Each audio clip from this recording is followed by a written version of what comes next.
Thank you very much. Officers, ladies and gentlemen of the National Press Club, and as of a very short time ago, fellow members.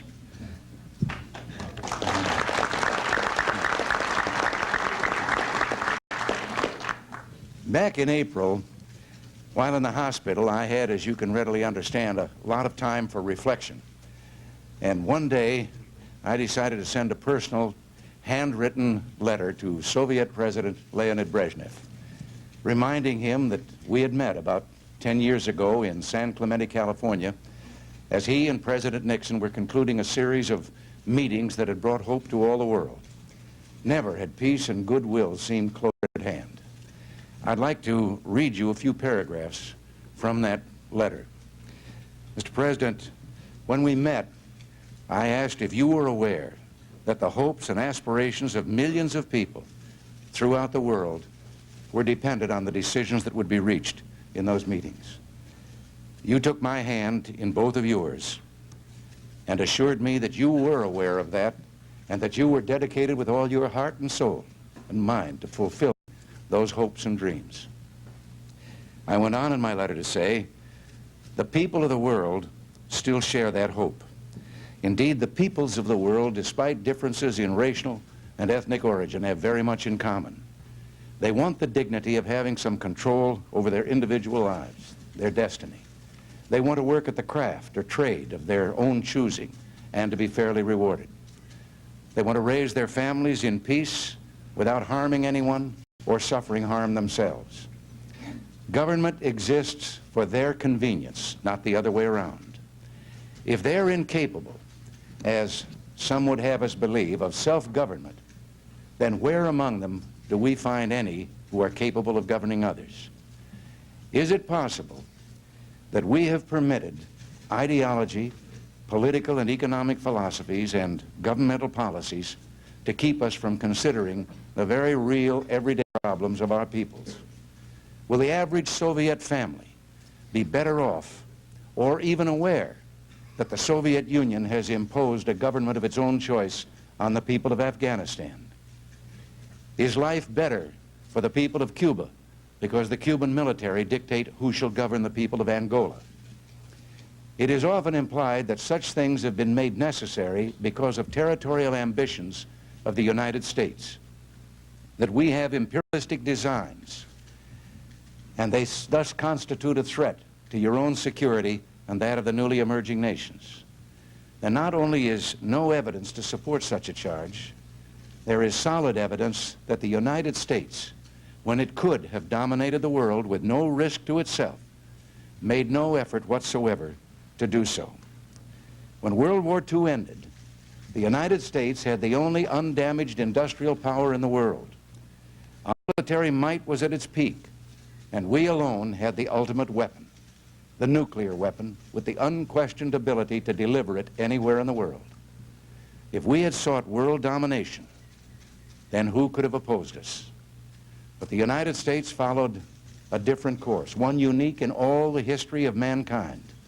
We used our power and wealth to rebuild the war-ravaged economies of the world, including those of the nations who had been our enemies.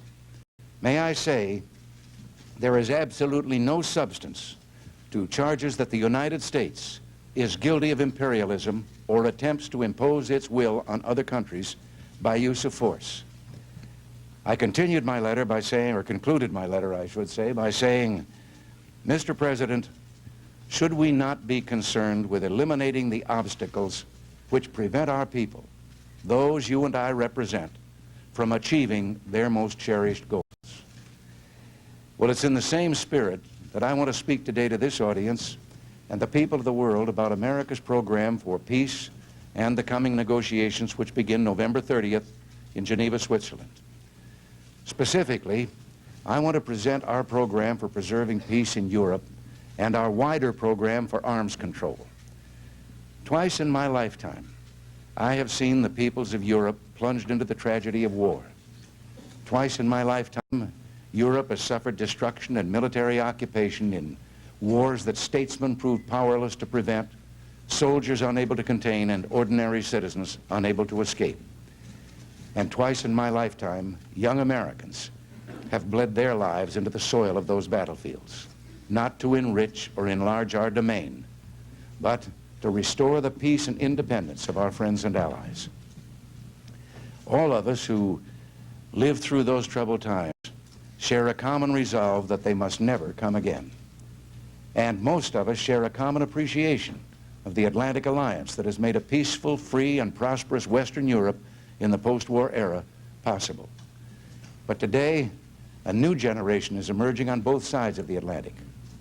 Its members were not present at the creation of the North Atlantic Alliance. Many of them don't fully understand its roots in defending freedom and rebuilding a war-torn continent. Some young people question why we need weapons, particularly nuclear weapons, to deter war and to assure peaceful development. They fear that the accumulation of weapons itself may lead to conflagration. Some even propose unilateral disarmament. I understand their concerns. Their questions deserve to be answered. But we have an obligation to answer their questions on the basis of judgment and reason and experience. Our policies have resulted in the longest European peace in this century. Wouldn't a rash departure from these policies, as some now suggest, endanger that peace? From its founding, the Atlantic Alliance has preserved the peace through unity, deterrence, and dialogue. First, we and our allies have stood united by the firm commitment that an attack upon any one of us would be considered an attack upon us all. Second, we and our allies have deterred aggression by maintaining forces strong enough to ensure that any aggressor would lose more from an attack than he could possibly gain. And third, we and our allies have engaged the Soviets in a dialogue about mutual restraint and arms limitations, hoping to reduce the risk of war and the burden of armaments, and to lower the barriers that divide East from West. These three elements of our policy have preserved the peace in Europe for more than a third of a century. They can preserve it for generations to come, so long as we pursue them with sufficient will and vigor.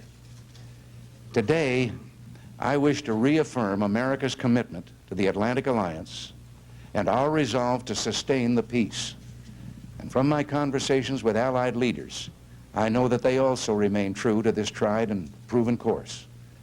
NATO's policy of peace is based on restraint and balance. No NATO weapons, conventional or nuclear, will ever be used in Europe except in response to attack. NATO's defense plans have been responsible and restrained.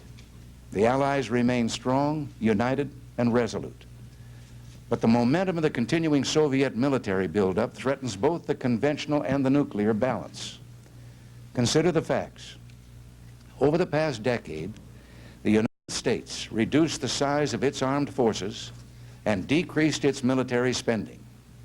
The Soviets steadily increased the number of men under arms. They now number more than double those of the United States.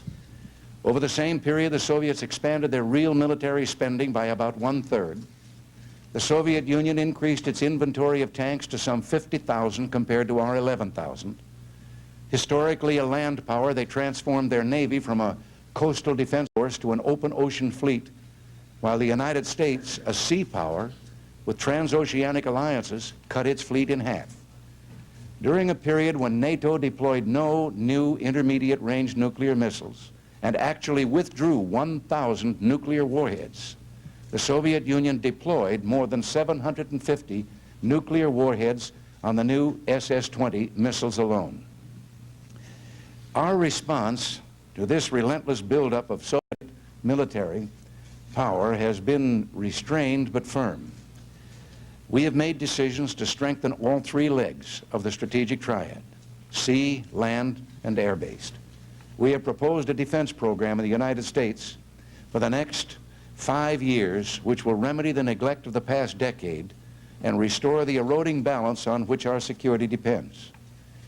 I would like to discuss more specifically the growing threat to Western Europe, which is posed by the continuing deployment of certain Soviet intermediate-range nuclear missiles.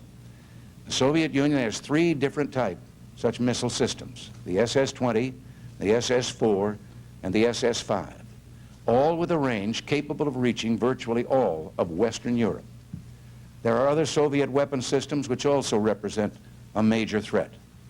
Now, the only answer to these systems is a comparable threat to Soviet threats, to Soviet targets. In other words, a deterrent, preventing the use of these Soviet weapons by the counter threat of a like response against their own territory. At present, however, there is no equivalent deterrent to these Soviet intermediate missiles, and the Soviets continue to add one new SS-20 a week.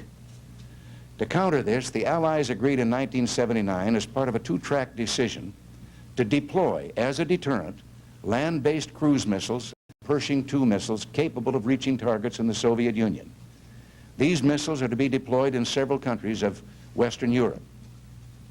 This relatively limited force in no way serves as a substitute for the much larger strategic umbrella spread over our NATO allies. Rather, it provides a vital link between conventional shorter-range nuclear forces in Europe and intercontinental forces in the United States. Deployment of these systems will demonstrate to the Soviet Union that this link cannot be broken. Deterring war depends on the perceived ability of our forces to perform effectively. The more effective our forces are, the less likely it is that we'll have to use them. So we and our allies are proceeding to modernize NATO's nuclear forces of intermediate range to meet increased Soviet deployments of nuclear systems threatening Western Europe. Now let me turn now to our hopes for arms control negotiations. There's a tendency to make this entire subject overly complex. I want to be clear and concise. I told you of the letter I wrote to President Brezhnev last April. Well, I've just sent another message to the Soviet leadership. It's a simple, straightforward, yet historic message. The United States proposes the mutual reduction of conventional, intermediate-range nuclear and strategic forces. Specifically, I have proposed a four-point agenda to achieve this objective in my letter to President Brezhnev. The first and most important point concerns the Geneva negotiations. As part of the 1979 two-track decision, NATO made a commitment to seek arms control negotiations with the Soviet Union on intermediate-range nuclear forces. The United States has been preparing for these negotiations through close consultation with our NATO partners. We're now ready to set forth our proposal. I have informed President Brezhnev that when our delegation travels to the negotiations on intermediate-range land-based nuclear missiles in Geneva on the 30th of this month, my representatives will present the following proposal. The United States is prepared to cancel its deployment of Pershing II and ground-launched missiles if the Soviets will dismantle their SS-20, SS-4, and SS-5 missiles. This would be an historic step. With Soviet agreement, we could together substantially reduce the dread threat of nuclear war which hangs over the people of Europe. This, like the first footstep on the moon, would be a giant step for mankind. Now, we intend to negotiate in good faith and go to Geneva willing to listen and consider the proposals of our Soviet counterparts. But let me call to your attention the background against which our proposal is made. During the past 6 years, while the United States deployed no new intermediate-range missiles and withdrew 1,000 nuclear warheads from Europe, the Soviet Union deployed 750 warheads on mobile, accurate ballistic missiles. They now have 1,100 warheads on the SS-20s, SS-4s, and 5s. And the United States has no comparable missiles. Indeed, the United States dismantled the last such missile in Europe over 15 years ago. As we look to the future of the negotiations, it's also important to address certain Soviet claims which, left unrefuted, could become critical barriers to real progress in arms control. The Soviets assert that a balance of intermediate-range nuclear forces already exists. That assertion is wrong. By any objective measure, as this chart indicates, the Soviet Union has developed an increasingly overwhelming advantage. They now enjoy a superiority on the order of 6 to 1 The red is the Soviet buildup, the blue is our own. That is 1975, and that is 1981. Now, Soviet spokesmen have suggested that moving their SS-20s behind the Ural Mountains will remove the threat to Europe. Well, as this map demonstrates, the SS-20s, even if deployed behind the Urals, will have a range that puts almost all of Western Europe, the great cities, Rome, Athens, Paris, London, Brussels, Amsterdam, Berlin, and so many more, all of Scandinavia, all of the Middle East, all of Northern Africa, all within range of these missiles, which incidentally are mobile and can be moved on shorter notice. These little images mark the present location, which would give them a range clear out into the Atlantic. The second proposal that I've made to President Brezhnev concerns strategic weapons. The United States proposes to open negotiations on strategic arms as soon as possible next year. I have instructed Secretary Haig to discuss the timing of such meetings with Soviet representatives. Substance, however, is far more important than timing. As our proposal for the Geneva talks this month illustrates, we can make proposals for genuinely serious reductions, but only if we take the time to prepare carefully. The United States has been preparing carefully for resumption of strategic arms negotiations because we don't want a repetition of past disappointments. We don't want an arms control process that sends hopes soaring only to end in dashed expectations. Now, I informed President Brezhnev that we will seek to negotiate substantial reductions in nuclear arms, which would result in levels that are equal and verifiable. Our approach to verification will be to emphasize openness and creativity rather than the secrecy and suspicion which have undermined confidence in arms control in the past. While we can hope to benefit from work done over the past decade in strategic arms negotiations, let us agree to do more than simply begin where these previous efforts left off. We can and should attempt major qualitative and quantitative progress. Only such progress can fulfill the hopes of our own people and the rest of the world. And let us see how far we can go in achieving truly substantial reductions in our strategic arsenals. To symbolize this fundamental change in direction, we will call these negotiations START, Strategic Arms Reduction Talks. The third proposal I've made to the Soviet Union is that we act to achieve equality at lower levels of conventional forces in Europe. The defense needs of the Soviet Union hardly call for maintaining more combat divisions in East Germany today than were in the whole Allied invasion force that landed in Normandy on D-Day. The Soviet Union could make no more convincing contribution to peace in Europe and in the world than by agreeing to reduce its conventional forces significantly and constrain the potential for sudden aggression. Finally, I have pointed out to President Brezhnev that to maintain peace, we must reduce the risks of surprise attack and the chance of war arising out of uncertainty or miscalculation. I am renewing our proposal for a conference to develop effective measures that would reduce these dangers. At the current Madrid meeting of the Conference on Security and Cooperation in Europe, we're laying the foundation for a Western proposed conference on disarmament in Europe. This conference would discuss new measures to enhance stability and security in Europe. Agreement on this conference is within reach. I urge the Soviet Union to join us and many other nations who are ready to launch this important enterprise.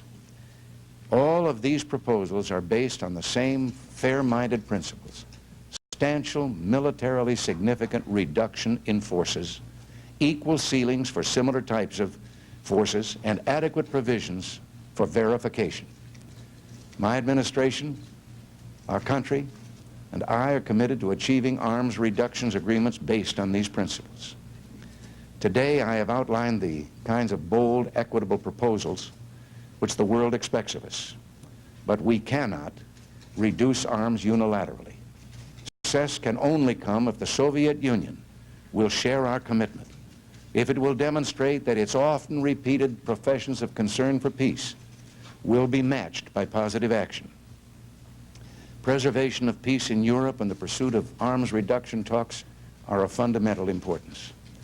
But we must also help to bring peace and security to regions now torn by conflict, external intervention, and war. The American concept of peace goes well beyond the absence of war. We foresee a flowering of economic growth and individual liberty in a world at peace. At the Economic Summit Conference in Cancun, I met with the leaders of 21 nations and sketched out for our approach to global economic growth. We want to eliminate the barriers to trade and investment which hinder these critical incentives to growth. And we're working to develop new programs to help the poor nations achieve self-sustaining growth. And terms like peace and security, we have to say, have little meaning for the oppressed and the destitute. They also mean little to the individual whose state has stripped him of human freedom and dignity. Wherever there's oppression, we must strive for the peace and security of individuals as well as states. We must recognize that progress in the pursuit of liberty is a necessary complement to military security. Nowhere has this fundamental truth been more boldly and clearly stated than in the Helsinki Accords of 1975. These accords have not yet been translated into living reality. Today, I've announced an agenda that can help to achieve peace, security, and freedom across the globe. In particular, I have made an important offer to forego entirely deployment of new American missiles in Europe if the Soviet Union is prepared to respond on an equal footing. There is no reason why people in any part of the world should have to live in permanent fear of war or its specter. I believe the time has come for all nations to act in a responsible spirit that doesn't threaten other states. I believe the time is right to move forward on arms control and the resolution of critical regional disputes at the conference table. Nothing will have a higher priority for me and for the American people over the coming months and years. Addressing the United Nations 20 years ago, another American president described the goal that we still pursue today. He said, if we all can persevere, if we can look beyond our shores and ambitions, then surely the age will dawn in which the strong are just and the weak secure and the peace preserved. He did live to see that goal achieved. I invite all nations to join with America today in the quest for such a world. Thank you.